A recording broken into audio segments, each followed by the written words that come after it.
Des nouvelles annonces officielles et des infos de conception avec les sorties de la semaine, c'est ce qu'on retrouvera dans cette nouvelle vidéo. Bienvenue sur TF Toybox, chaîne qui passe en revue les figurines Transformers et qui vous informe des nouveautés sur Facebook, Instagram et Twitter. N'oubliez pas de suivre les différents réseaux sociaux. Le sommaire se trouvera en description de la vidéo. On commence tout de suite par les nouvelles de la semaine. On a le droit cette semaine aux premières images des figurines Super 7. Des figurines non transformables mais articulées avec beaucoup de détails peints qui sont proches du dessin animé et beaucoup d'accessoires à commencer par le fantôme de Starscream. Il a le droit à plusieurs mains, différentes têtes et un corps semi-transparent pour simuler le fantôme donc de Starscream. Deuxième figurine Optimus Prime avec deux têtes, une aux yeux bleus comme le dessin animé, une aux yeux jaunes comme le jouet de l'époque, un petit Spike, la hache et son canon iconique, et aussi un ballon de basket, car oui, dans un épisode, bien sûr, il faisait du basket avec son ami humain. Deux autres figurines qui, à mon avis, seront appréciées, puisque ce sont des Action Masters, donc des robots non transformables des années 90. Ici, un hommage à Bombshell, l'Insecticon et son drone avec différentes mains et les différents pistolets, ainsi que Banzaitron, lui aussi Action Master des années 90, avec son crabe drone, son pistolet et différentes mains fermées et ouvertes.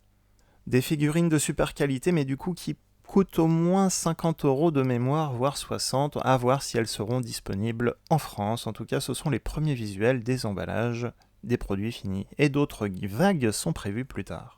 Après avoir vu des prototypes fuités, on a enfin les images officielles de deux nouvelles figurines Buzzworthy Bumblebee, des repeints donc exclusifs à Target aux États-Unis. Le premier, le Voyager Class Dinobot, aux couleurs du jouet de 1996. Il était plutôt rose pâle plus que marron comme dans le dessin animé.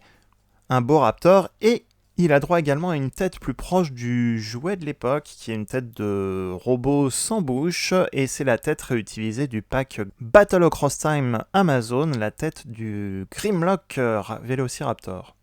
Et si vous avez eu du mal à avoir la version Kingdom de Terrorzor, eh bien une deuxième version sera disponible cette année. Là aussi légèrement repeint, il s'agit de la version jouet de 1996 de Terrorzor. Ce sera la même figurine de luxe que la version Kingdom, mais avec des couleurs légèrement différentes du dessin animé original, mais proche du jouet de l'époque puisqu'il a des taches vertes et pas le bec peint. Quant au mode robot, il aura des couleurs violettes, notamment au niveau du casque, en plus des couleurs habituelles.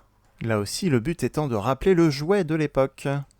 On a également droit à d'autres images officielles et le lancement officiel de Masterpiece Blackout du premier film. Blackout a droit à un petit Scorponok et des Blast Effects, une version beaucoup plus articulée que le Studio Series. Après, pour moi, ils sont assez proches, mais je suis pas autant attaché que ça au Masterpiece, et on le voit en comparaison avec Starscream, Megatron et Barricade également sur ces photos. Masterpiece Decepticon du premier film de 2007, Blackout rejoint donc le casting. Vous l'avez vu dans ma vidéo du Transformers Tuesday mardi, une annonce semi-officielle d'une nouvelle vague Voyager Class Studio Series des films, avec notamment Galvatron, le chef dans Age of Extinction, le chef des Decepticons, ainsi que Thundercracker, un nouveau seeker du film Bumblebee Movie.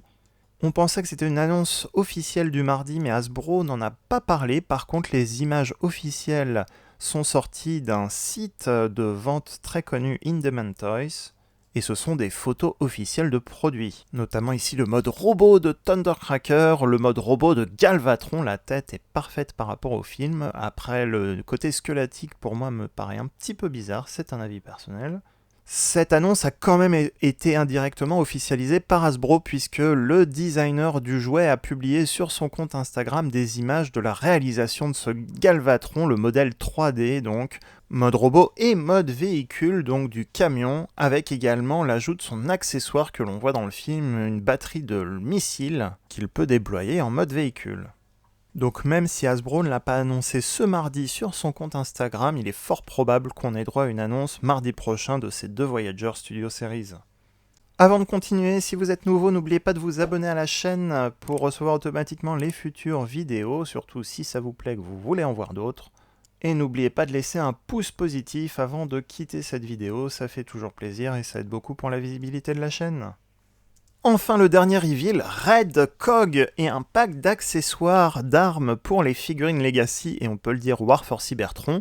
Red Cog est une version repeinte de Cog, le drone qui accompagnait Fortress Maximus et qui était le tout premier weaponizer de la gamme War for Cybertron. Le modèle 3D de Cog a été utilisé de nombreuses fois dans la série War for Cybertron, dont une version rouge. Donc cette version représente un des drones Soldat Autobot rouge qui est membre de l'équipage de l'Arche, sans avoir une réelle identité, puisqu'au lieu de l'appeler Cog, ils l'ont appelé Red Cog. Avantage de ce pack, il vient avec des accessoires qui pourront même s'assembler et se désassembler pour accompagner vos autres figurines, accessoires et armes qu'on a vues dans la série War for Cybertron et pas présents dans les jouets précédents. Le designer sur Instagram nous a également partagé énormément d'infos sur ce personnage, donc voici d'abord l'emballage de Red Cog avec un nouvel artwork, un nouveau dessin du mode véhicule ici, et également le mode robot avec une tête, le portrait de Red Cog ici et la photo buste prêt au combat de Red Cog. Comme certaines figurines Kingdom, les accessoires sont emballés maintenant dans du papier pour économiser sur l'usage du plastique. Et voici donc le sachet à ne pas jeter à la poubelle qui contient l'ensemble des accessoires pour équiper vos autres figurines. On a droit donc à un blaster qui était déjà présent avec Ultra Magnus et les blasters de Cog, avec des accessoires en plus. Comme on le voit, il y a plusieurs modèles de silencieux et tuyaux qu'on pourra rajouter au bout des pistolets livrés en plus. Ici, on a le droit à la photo non peinte des prototypes des armes. Quelques exemples utiles, on avait cette bombe qui était également utilisée dans Transformers Prime par Wheeljack. Cette bombe était présente dans War for Cybertron, et bien on aura donc droit à sa version jouet. Deux demi-morceaux de grenade qui peuvent s'assembler pour former une grenade qu'on voit ici. Et le fait de la désassembler pourra permettre également de l'équiper sur Cog. Autre exemple, certains Autobots comme Ratchet et Mirage ont utilisé ce pistolet qui d'ailleurs avait été réalisé, je crois, par une compagnie tierce. Eh bien, ils vont l'ajouter ici dans ce pack d'armes de Red Cog. Dernier exemple et pas des moindres, Elita One avait un fusil qu'elle n'a jamais eu avec sa version jouet Netflix. Eh bien, ce fusil sera donc présent dans le pack de Red Cog et ça tombe bien puisqu'on a une version Elita One qui arrive dans la gamme Legacy. Elita One est une figurine de luxe de la vague 2 Legacy et donc son arme sera présente dans ce pack d'accessoires Red Cog. Enfin, plusieurs critiquaient quand on a vu War for Cybertron Siege à l'époque, on voyait Cog se combiner avec Arcee dans le dessin animé en mode weaponizer. Problème, Arcee est une des rares figurines dans la gamme à ne pas avoir un point de connexion au dos, ce qui rendait impossible cette combinaison. On le voyait un trou mais c'était pas un trou de 5 mm.